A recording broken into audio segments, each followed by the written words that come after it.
말씀을 전하도록 하겠습니다. 오늘 설교 제목을 보니까 굉장히 무시무시하지 않습니까? 멸망당할 자들. 그리고 오늘 우리가 함께 한 목소리를 읽었던 이 오바댜서 본문 내용도요, 굉장히 무시무시한 그런 내용이 기록이 되어 있습니다. 정말로 살벌한 하나님의 말씀이 기록이 되어 있는데요, 우리가 성경을 쭉 읽다 보면 하나님의 두 가지의 모습을 발견을 할 수가 있습니다. 첫 번째는 무엇이냐면 바로 사랑의 하나님입니다. 하나님께서 백성들에게 사랑을 베푸시고 은혜를 베풀어 주시고 자비를 베풀어 주시는 그런 모습을 보면서 우리가 은혜를 받기도 하고 위로를 얻기도 합니다. 또 다른 한 가지의 하나님의 모습이 무엇이냐면 바로 공의의 하나님이십니다. 하나님은 당신의 기준에 따라 진노하시고 악한 자들을 멸망시키시고 징계하시기도 하십니다. 우리는 그런 모습을 보면서 두려워하기도 하고 또 우리의 모습이 혹 그들과 같지 않은가 반성을 하기도 합니다. 그런데요, 여러분, 재밌는 게 뭐냐면 이 사랑과 공의라는 것은요, 다른 것이 아닙니다. 하나님은 사랑의 하나님이시면서 동시에 공의의 하나님이십니다. 이게 모순되는 말 같지 않으십니까? 웃으면서 우는 것, 뜨거우면서 차가운 것, 높으면서 낮은 것, 이런 말처럼 하나님은 사랑이시며 동시에 공의이십니다. 오늘 이 오바댜 본문이요, 이 놀라운 신비를 우리에게 잘 보여주고 있습니다. 왜 사랑과 공의가 하나인지, 그리고 그 사실이 우리에게 어떤 은혜를 부어주는지 오늘 이 시간 함께 살펴보고자 합니다. 이 사실로 말미암아서 여러분들이 하나님께서 여러분들을 너무나도 사랑하신다는 그 사실을, 여러분들이 하나님의 정말로 우리는 측량할 수 없는 크고 놀라운 사랑 안에 거하고 있다는 사실을 발견하고 돌아가는 귀한 시간이 되기를 간절히 바랍니다. 여러분은 오늘 성경 한 장을 다 읽으셨습니다. 축하드립니다. 한 권을 다 읽으셨는데요, 오늘 본문의 내용은 구약 성경의 내용들 중에 가장 짧은 장으로 구성되어 있는 그런 장입니다. 오바댜 선지자를 통해 하나님께서 말씀하시는 내용이 기록이 되어 있는데요, 오늘 본문의 내용은 직관적으로 보기에도 이해하기가 크게 어렵지가 않습니다. 우리 1절 말씀과 10절 말씀 위에 있는 소제목을 한번 찾아보시겠습니까? 뭐라고 되어 있습니까? 여호와께서 에돔을 심판하시다. 에돔의 죄. 여러분, 보기만 해도 굉장히 심플하지 않습니까? 에돔이 어떠한 죄악을 저질렀기 때문에 하나님께서 그 에돔을 심판하신다 라는 것이 이 오바댜서의 전체적인 골자가 됩니다. 어려울 게 전혀 없죠. 그렇다면 우리는 이 오바댜서 한 장의 말씀을 통해서 무엇을 봐야 되겠습니까? 먼저는 에돔이 저지른 죄악이 무엇인지 봐야겠죠. 그리고 그들이 당한 하나님의 공의 심판을 피하기 위해서 우리는 그 죄를 짓지 않아야 한다라는 것을 우리는 배울 수가 있습니다. 본문의 1차적인 의미는 그렇습니다. 에돔은 죄악을 저질러서 심판을 받았다. 그러니 우리는 그 죄악에서 벗어나야 한다. 5절과 7절을 보면요, 이 에돔이 당하고 있는 심판의 내용이 기록이 되어 있습니다. 그런데 다시 말씀드리지만 그 내용이요, 너무나도 살벌합니다. 하나님이 이들에게 보통 진노하신 게 아니라는 것이 느껴지는 그런 진노의 수위를 우리는 이 본문 2절에서 발견할 수가 있습니다. 우리 2절의 말씀 함께 읽어보겠습니다. 먼저 5절입니다. 시작. 혹시 도둑이 내게 이르렀으며 강도가 강도가 밤중에 밤중에 내게 내게 이르렀을지라도 만족할 만족할 만큼 만큼 훔치면 훔치면 그치지 그치지 아니하였겠느냐. 아니하였겠느냐. 혹시 혹시 포도를 따는 자가 내게 이르렀을지라도 그것을 얼마쯤 남기지 아니하였겠느냐. 그가 내가 어찌 어찌 그리 그리 망하였는고. 망하였는고. 7절 말씀입니다. 너와 너와 약조한 약조한 모든 모든 자들이 자들이 다 다 너를 너를 쫓아 쫓아 변경에 변경에 이르게 이르게 하며 하며 너와 화목하던 자들이 너를 속여 이기며 내 내 먹을 먹을 것을 것을 먹는 먹는 자들이. 자들이 내 아래에 함정을 파니 내 마음에 지각이 없음이로다. 아멘. 자, 여러분 생각을 해보십시오. 집에 도둑이 들어서 물건을 훔쳐갑니다. 그러면 도둑은 굉장히 시간이 급박하지 않겠습니까? 그러니 뭘 먼저 훔쳐야겠습니까? 비싸고 값진 것을 훔쳐서 주인이 오기 전에 얼른 도망을 가야겠죠. 그런데 하나님께서 에돔의 재앙을 설명하시면서 뭐라고 말씀하시냐면, 도둑이 들었는데 집안에 있는 모든 것들을 아무것도 남기지 않고 모든 것을 싹 쓸어서 훔쳐갔다라고 합니다. 포도원에 포도 도둑이 들었는데 포도를 단 한 송이도 남겨두지 않고 마지막에 마지막 한 송이까지 싹 쓸어서 따갔다라고 말씀을 하시는 겁니다. 이게 무슨 말입니까? 에돔이 망해도 그냥 망하는 것이 아니라 마지막에 마지막까지 정말 폭삭 완전히 망하게 되었다라고 말씀을 하시는 겁니다. 그리고 7절 말씀입니다. 에돔과 약조한 자들, 에돔과 화목하던 자들, 에돔에게서 먹을 것을 얻어먹던 자들, 그들이 에돔을 쫓아내고 에돔을 속이고 에돔의 아래에 함정을 팔 것이다 라고 말합니다. 이게 무슨 말입니까? 그들이 믿고 의지했던 이들이 배신을 하게 될 거라는 말이죠. 너희는 믿었던 이들에게 배신을 당할 거다, 비참하게 멸망을 당할 거다라고 말씀을 하시는 겁니다. 여러분, 이 하나님의 에돔에 대한 이 응축된 분노가 느껴지십니까? 내가 너희를 멸망시킬 건데 그냥 멸망시키는 게 아니라 아주 비참하게 마지막까지 너희를 한 톨도 남기지 않고 멸해버릴 거다, 너희에게 그런 진노를 발할 거다 라고 말씀을 하고 계시는 겁니다. 여러분, 이쯤 되면 궁금하지 않으십니까? 도대체 에돔이 무슨 잘못을 했길래, 얼마나 큰 잘못을 저질렀길래 하나님께서 이렇게나 진노하고 계시는 걸까요? 오늘 본문은요, 에돔이 저지른 두 가지의 죄악을 우리에게 말해주고 있습니다. 에돔이 저지른 첫 번째의 죄악이 무엇이냐면 바로 교만입니다. 우리 3절 말씀 함께 읽어보겠습니다. 3절입니다. 시작. 너의 마음의 교만이 너를 속였도다. 바위 틈에 거주하며 높은 곳에 산에 사는 자여, 네가 내가 마음에 이르기를 누가 능히 나를 땅에 끌어내리겠느냐 하니. 아멘.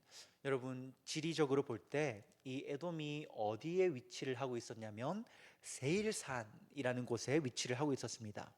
이 세일산은 표현 그대로 천혜의 요새와도 같은 곳이었습니다.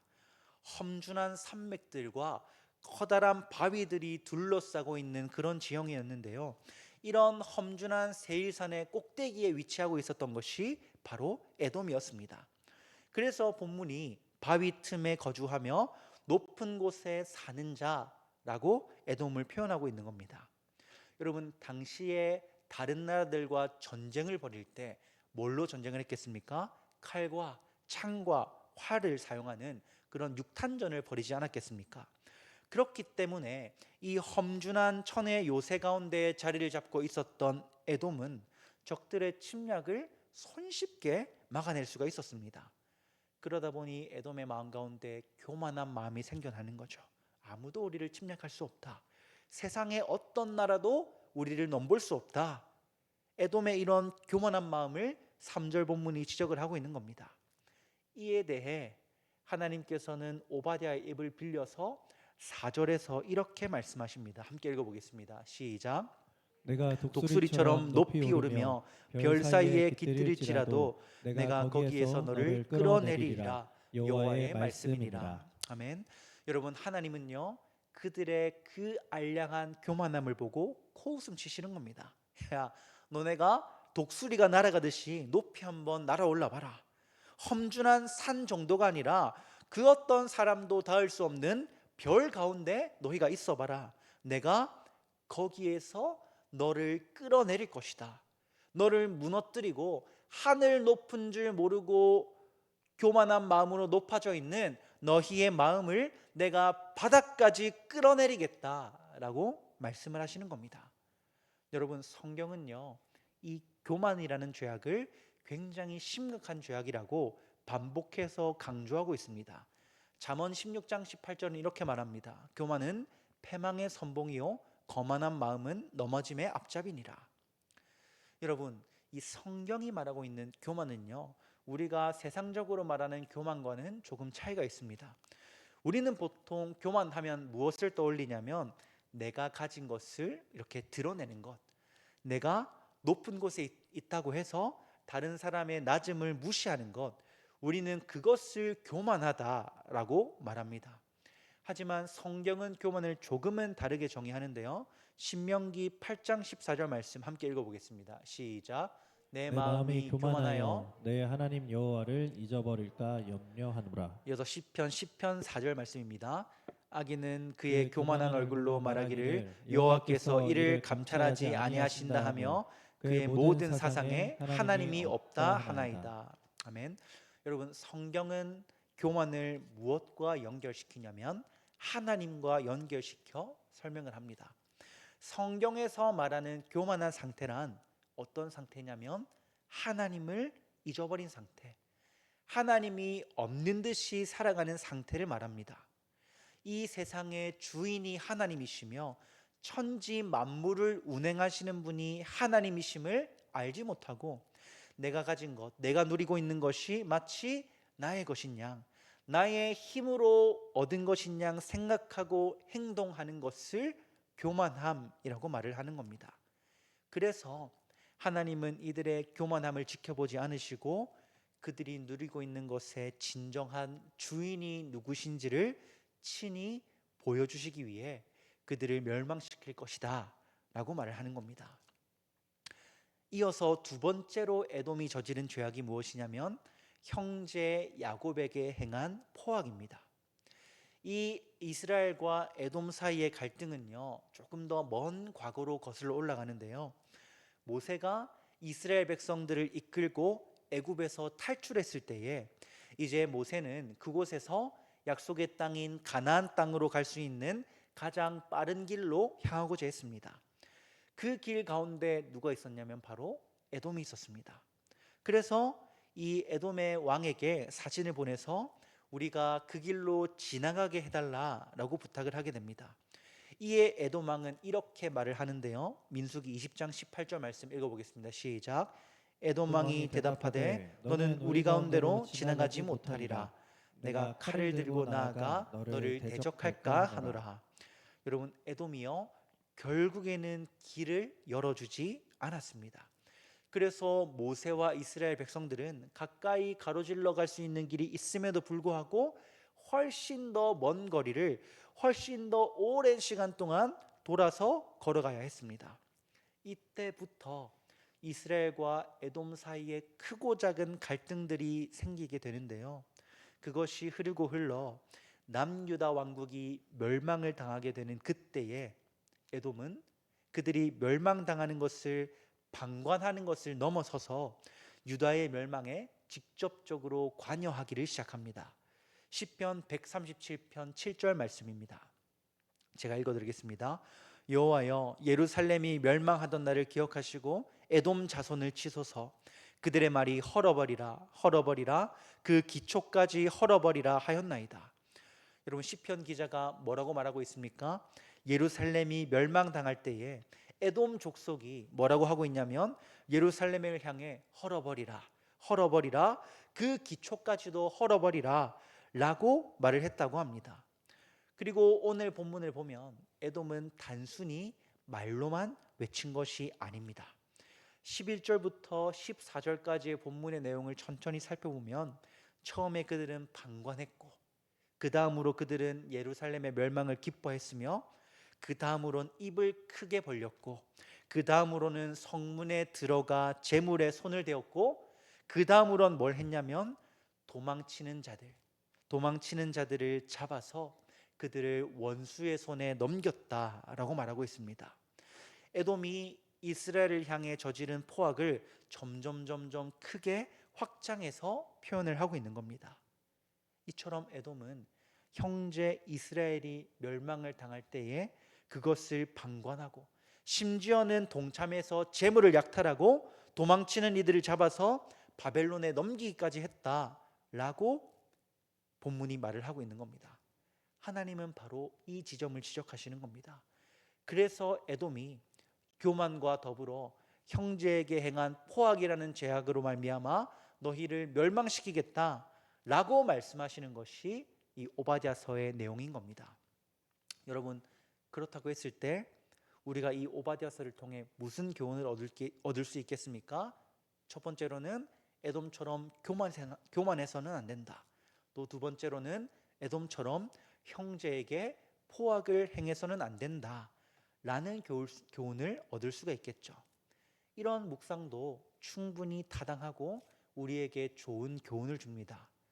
하지만 여러분, 이 오바댜서가 말하고 있는 내용은요, 이런 단순한 내용이 아닙니다.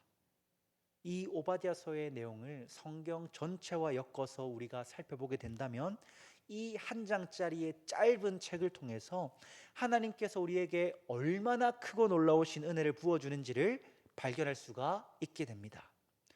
우리가 이 오바댜서의 내용을 더 깊이 있게 이해하기 위해서는 지난 수요 성경대학 시간까지 함께 살펴보았던 야곱과 에서의 이야기를 다시 한번 떠올릴 필요가 있습니다.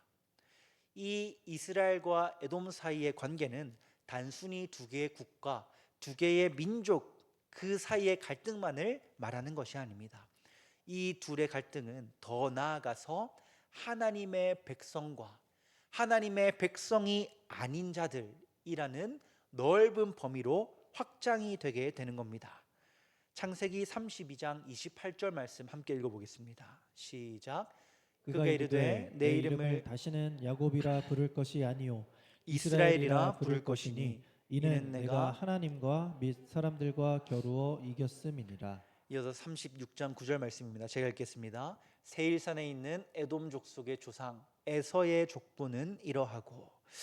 여러분, 이 야곱과 에서는요, 하나님으로부터 각각 이름을 받게 되는데 이스라엘과 에돔이라는 이름을 받게 됩니다. 이때 이 이스라엘은 하나님의 백성이 되며 에돔은 하나님의 백성이 아닌 자들을 나타내는 이름으로 사용이 되게 됩니다. 그런데 여러분 한번 생각을 해보십시오. 이 야곱과 에서는요, 서로 남남이 아니지 않습니까? 한 배에서 태어난 쌍둥이입니다. 한날 한시에 태어난 쌍둥이인데 둘 다 언약의 자손인 이삭의 아들인데 야곱은 이스라엘이 되어서 하나님의 백성이 되고 에서는 에돔이 되어서 이방 민족을 대표하는 자가 됩니다. 여러분, 왜 이런 차이가 생겨나는 걸까요? 이게 오바댜서의 핵심적인 내용입니다. 왜 이런 차이가 생겨나는 걸까요? 오늘 본문이 여기에 대한 답을 우리에게 내려주고 있습니다. 여러분, 우리가 지극히 영적인 관점을 버리고 세상적인 관점으로 한번 바라봅시다. 여러분, 우리가 창세기 본문을 함께 쭉 살펴보지 않았습니까?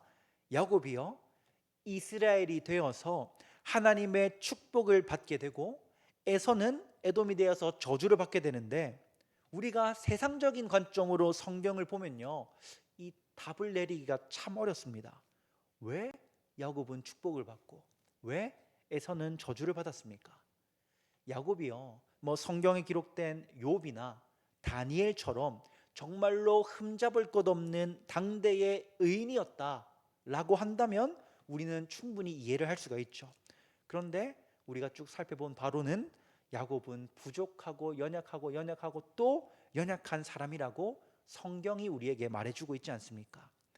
에서도요, 잘난 건 없습니다. 이방 민족과 결혼을 하면서 하나님 앞에 잘난 것이 없는 사람이었지만 그럼에도 불구하고 그러면 야곱이 하나님 앞에서 잘난 것이 있는 사람이냐?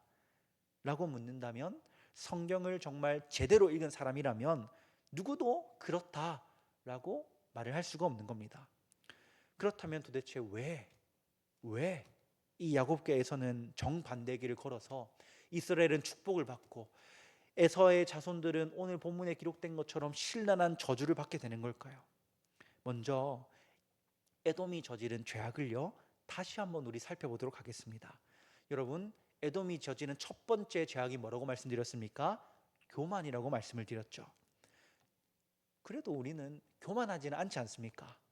우리는 그래도 교만이라는 죄악에서는 조금 멀리 살아가는 것 같습니다. 우리는 겸손하게 신앙생활을 잘 하고 있지 않습니까? 여러분, 그런데 앞서서 말씀드렸듯이 성경은 이 교만과 하나님을 연결시켜서 설명을 하고 있습니다. 하나님이 아닌 다른 어떤 것을 우선시한다면 하나님은 그것을 하나님보다 더 세상을 의지하는 교만함이라고 말하는 겁니다. 우리 2절 말씀을 한 번만 더 읽어보겠습니다. 2절입니다. 시작. 보라, 내가 너를 나라들 가운데에 매우 작게 하였으므로 내가 크게 멸시를 받느니라. 여러분, 여기서 제가 노란색으로 표시한 이 멸시라는 단어는 원어적으로 업신여기다, 멸시하다라는 뜻을 가진 바자라는 단어를 사용하고 있습니다. 이 단어가 사용되고 있는 유명한 구절이 있는데요. 창세기 25장 34절 말씀 함께 읽어보겠습니다. 시작. 야곱이 떡과 팥죽을 에서에게 에서에게 주매 주매 에서가 먹으며 마시고 일어나 갔으니 에서가 장자의 명분을 가볍게 여김이었더라. 여러분, 에서가요 장자의 명분을 뭐 한 그릇에 넘깁니까? 팥죽 한 그릇에 야곱에게 넘기는 유명한 장면입니다. 여기에서 이 노란색으로 표시한 가볍게라는 단어가 무슨 단어를 사용하고 있냐면 바자라는 단어를 사용하고 있는 겁니다. 그러니까 장자의 명분, 하나님께 복을 받을 권리를 가볍게 여기고 있는 에서는, 멸시하고 있는 에서는, 교만한 마음으로 그것을 업신여긴 에서는 시간이 흘러서 하나님을 통해 멸시를 받게 된다는 겁니다. 하나님을 가볍게 여기는 것, 하나님이 아닌 다른 것을 더 중요하게 생각하는 것, 그것이 성경이 말하고 있는 교만이라는 겁니다. 그렇다고 한다면 우리는 이 교만이라는 죄악에서 자유할 수가 있겠습니까? 여러분, 이 바자라는 단어가 사용되고 있는 또 다른 구절이 있습니다. 사무엘하 12장 10절 말씀인데요, 제가 읽어드리겠습니다. 이제 내가 나를 업신여기고 햇사람 우리아의 아내를 빼앗아 내 아내로 삼았은즉 칼이 너의 집에서 영원토록 떠나지 아니하리라 하셨고.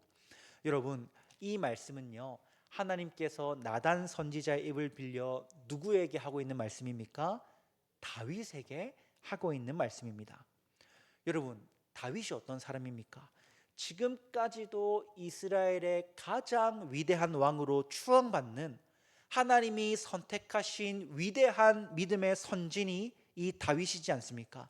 그런데요, 이 다윗마저도요 하나님을 업신여기고 세상의 것을 우선했다라고 말합니다. 여기 업신여기라는 단어도 바자라는 단어를 사용하고 있습니다. 간음하지 말라, 너의 이웃에 대하여 거짓 증언하지 말라, 너의 이웃의 아내나 그의 남종이나 여종이나 그의 소나 그의 낙이나 무릇 너의 이웃의 소유를 탐하지 말라. 이 하나님의 말씀을 가볍게 여기고 업신여기고 멸시해서 세상의 정욕을 더 먼저 선택한 다윗의 모습을 하나님은 영적으로 교만하다, 그 교만함으로 말미암아 너에게 진노를 내리겠다라고 말씀하고 계시는 겁니다. 여러분, 이처럼 하나님의 이 말씀을 따르지 않는 것, 하나님의 말씀을 가볍게 여기는 것, 하나님의 말씀을 멸시하는 것, 이것이 성경이 말하고 있는 영적인 교만입니다. 자, 그렇다고 한다면 우리는 이 영적인 교만함에서 자유할 수가 있는 사람들입니까? 여러분, 그럴 수가 없다는 것을 누가 제일 잘 압니까? 나 자신이 제일 잘 알고 있습니다. 그런데 또 재밌는 게 뭔지 아십니까? 자, 그렇다면 야곱은 영적으로 교만하지 않은 사람이었냐? 그렇지가 않습니다. 그러면 다윗은 축복을 받았잖아요. 다윗은 교만하지 않은 사람이었냐? 방금 교만했다고 성경은 표현하고 있습니다. 그런데 야곱과 다윗은 교만했음에도 불구하고 예수 그리스도의 조상이 되는 영광스러운 그 영광을 누리게 됩니다. 반면에 에서는 똑같이 교만했음에도 처절하디 처절한, 끝에서 끝까지 멸망을 당하는 심판을 받게 됩니다. 여러분, 왜 그럴까요? 에서가 더 교만했기 때문일까요? 야곱과 다윗은 그들과 비교해서는 덜 교만했기 때문에 이런 차이가 나타날까요? 여러분, 그렇지 않습니다. 야곱과 에서, 그리고 이 둘이 둘 다 영적으로 교만한 모습을 보였음에도 그 둘이 정반대의 길을 가게 된 이유가 이스라엘은 회복을 누렸음에도 에돔은 처절한 멸망을 당하는 그 이유가 창세기 24장 23절에 기록이 되어 있습니다. 우리 한 목소리를 읽어보겠습니다. 시작. 여호와께서 그에게 이르시되 두 국민이 내 태중에 있구나. 두 민족이 내 복중에서부터 나누리라. 이 족속이 저 족속보다 강하겠고 큰 자가 어린 자를 섬기리라 하셨더라. 아멘. 여러분 무슨 말씀입니까? 하나님이 야곱과 에서를 언제부터 나누었다라고 되어 있습니까? 두 민족이 너의 복중에서부터 나누리라. 이 족속이 저 족속보다 더 강하겠고 큰 자가 어린 자를 섬기리라. 여러분 이게 언제부터 정해져 있는 거라고요? 이미 그들이 태중에 있을 때부터 하나님이 그렇게 정하셨다는 겁니다. 우리 에베소서 1장 4절과 5절 말씀 한번 읽어보겠습니다. 시작. 곧 창세전에 그리스도 안에서 우리를 택하사 우리로 사랑 안에서 그 앞에 거룩하고 흠이 없게 하시려고 그 기쁘신 뜻대로 우리를 예정하사 예수 그리스도로 말미암아 자기의 아들들이 되게 하셨으니. 아멘. 여러분 하나님이 뭐라고 말씀을 하시고 계시냐면 언제부터요? 창세 전부터 이 모든 것들을 계획하셨다라고 성경이 분명하게 말을 하고 있습니다. 왜 야곱은 이스라엘이 되어서 하나님의 백성이 되는 복을 누리고 왜 에서는 에돔이 되어 멸망을 당합니까? 하나님께서 언제요? 창세전에 그렇게 정하셨기 때문입니다. 여러분 이 지점에서 우리는 하나님의 놀라운 섭리를 발견할 수가 있습니다. 왜 하나님이 창세전에 그렇게 정하셨을까요? 그것은 누구도 알 수가 없습니다. 하나님의 이 선택에는요 그 누구의 행위나 공로도 개입될 수가 없습니다.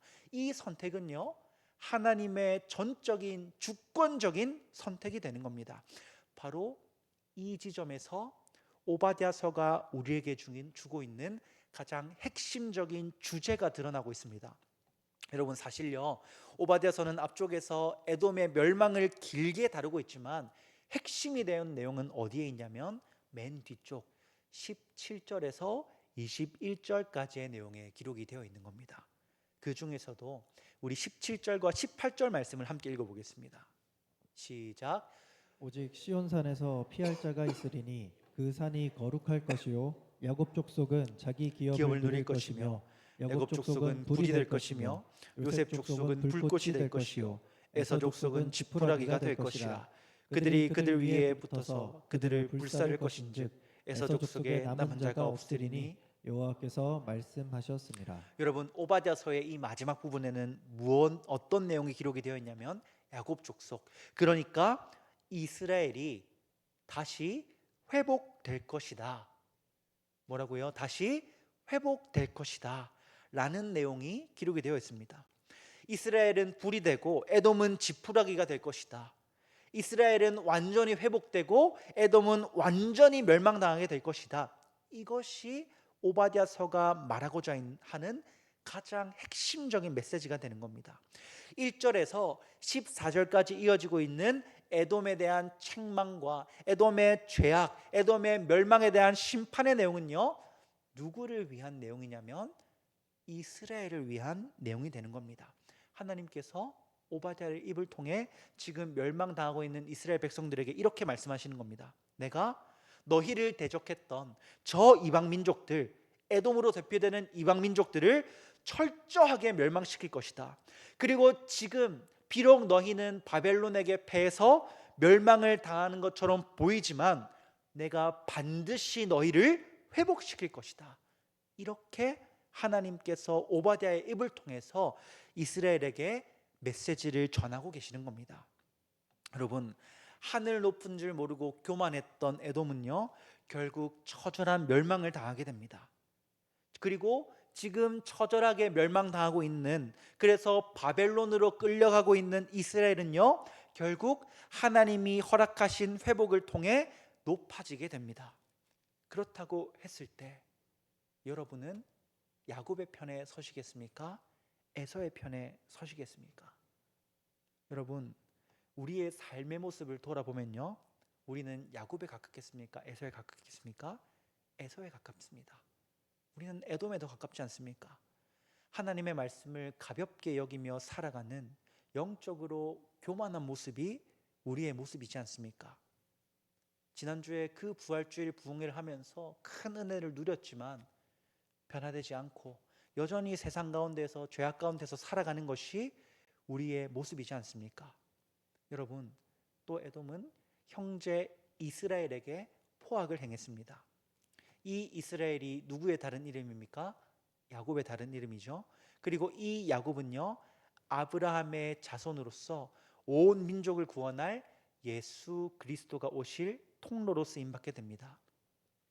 그러니까 이스라엘은 곧 예수 그리스도가 오실 통로가 되는데, 이스라엘에게 포악을 행한 에돔, 이 모습은요, 어떤 모습과 배치가 되냐면 예수 그리스도에게 포악을 행하는 우리의 모습으로 이어지게 되는 겁니다.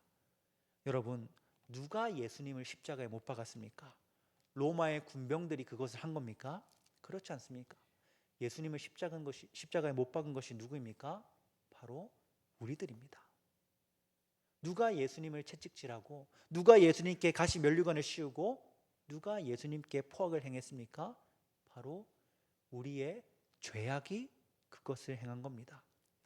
우리의 죄악 때문에 그분이 포악을 당하셨고, 우리의 죄악 때문에 그분이 그것을 담당하시고자 십자가에 매달려 죽임을 당하신 겁니다. 그러니 에돔이 이스라엘에 대해 포악을 행한 것처럼 우리는 어떤 사람들이냐면 예수 그리스도에 대해 포악을 행한 사람들인 겁니다. 이 세상에 그 누구도 이 사실에서 자유할 수는 없습니다. 그렇다고 한다면 우리는 본래 어떤 사람들입니까? 에돔처럼 철저하게, 처절하게 멸망을 당해야 하는 사람들입니다. 그런데 여러분, 도리어 우리는 무엇을 얻은 사람들이냐면 구원을 얻은 사람들입니다. 여전히 죄악 가운데 살고 교만하고 포악한 우리지만, 그런 우리를 하나님께서 에돔의 자리가 아니라 이스라엘의 자리로 옮겨 주셨습니다. 누구를 통해서 그걸 해주셨습니까? 예수 그리스도를 통해서. 그분이 우리의 그 모든 죄악을 담당하시어 십자가에 매달려 죽으심으로 말미암아 우리는 에돔이 아니라 이스라엘으로 변하게 되었습니다. 왜요? 에베소서 1장 4, 5절 말씀 한 번만 더 읽어보겠습니다. 시작. 곧 창세전에 그리스도 안에서 우리를 택하사 우리로 사랑 안에서 그 앞에 거룩하고 흠이 없게 하시려고 그 기쁘신 뜻대로 우리를 예정하사 예수 그리스도로 말미암아 자기의 아들들이 되게 하셨으니. 아멘. 여러분, 우리가 왜 에돔이 아니라 이스라엘의 자리에 설 수 있습니까? 하나님께서 창세전에 우리를 택하셨기 때문입니다. 하나님께서 우리가 태어나기도 전에 여러분 한 사람 한 사람을 사랑하기로 정하셨기 때문입니다. 여러분, 이것이 바로 복음입니다. 이것이 바로 우리를 향한 하나님의 주권적인 은혜입니다. 본래 에돔의 자리에서 멸망당해야 할 우리가 하나님의 이 주권적인 은혜로 말미암아서 이스라엘의 자리로 옮겨져 구원을 누릴 수 있게 되었습니다. 여러분들은요, 예수 그리스도의 십자가를 통해 에돔에서 이스라엘로 옮겨졌습니다. 멸망당해야 될 우리가 구원받을 자로 변하게 되었습니다. 이 놀라운 복음을 믿으시기를 바랍니다. 하나님께서 창세전부터 여러분들 한 사람 한 사람을 택정해 주셨고, 여러분 한 사람 한 사람을 자녀 삼아 주셨다는 그 놀라운 하나님의 뜻과 계획을 믿으시기를 바랍니다. 여러분, 그렇다고 했을 때요, 여러분들의 마음 가운데 진정으로 그것을 믿는 믿음이 있다고 한다면요, 그것이 진정으로 마음 깊숙이 자리를 잡고 있다고 한다면요, 우리의 삶은 이전과 같을 수가 없게 되는 겁니다. 우리가 그 은혜를 알고 그 은혜를 믿고 그 은혜에 감동함에도 불구하고 이전과도 같이 살아간다면 그것은 무엇이냐면 그 은혜를 가볍게 여기는 영적인 교만함이 되는 겁니다. 성화의 자리로 나아가는 것, 하나님의 그 사랑, 하나님의 백성의 합당한 모습으로 죄에서 어떻게든 멀어지기 위해 발버둥치며 노력하는 그 모습이 성도된 우리의 모습이 되어야 되는 겁니다. 세상은 미련하다 할지라도, 세상은 그것이 시간 낭비라 할지라도, 세상은 그것을 손해보는 것이라 말할지라도, 하나님을 믿는 믿음 안에서 하나님을 믿는 그 일에, 하나님이 명하신 선한 일을 행하는 것에 힘쓰며 살아가야 하는 것이 우리의 모습인 겁니다. 고린도전서 1장 18절 말씀 함께 읽어보겠습니다. 시작. 십자가의 도가 멸망하는 자들에게는 미련한 것이요 구원을 받는 우리에게는 하나님의 능력이라. 여러분, 우리가 그 부활절에 묵상했던 그 십자가가요, 그것을 믿지 않는 사람들에게는 무엇입니까? 미련한 것입니다. 그런데 그 구원을 받는 우리에게는 무엇이 된다고요? 하나님의 능력이 된다는 겁니다. 여러분은 어떤 신앙생활을 하고 계십니까? 세상이 미련하다 욕할 정도로, 손가락질할 정도로 그렇게 하나님을 전심 다해 섬기고 계십니까? 나의 시간, 나의 물질들, 나의 정성들 아낌없이 하나님을 위해서, 나의 이웃을 위해서, 교회를 위해서 드리는 그런 미련한 신앙생활을 하고 계십니까? 아니면 그냥 편하게 아무 부담 없이 딱 내가 할 수 있을 정도로 효율적으로 신앙생활을 하고 계십니까? 우리는 하나님의 주권적인 은혜로 말미암아서 에돔에서 이스라엘의 자리로 옮겨지게 되었습니다.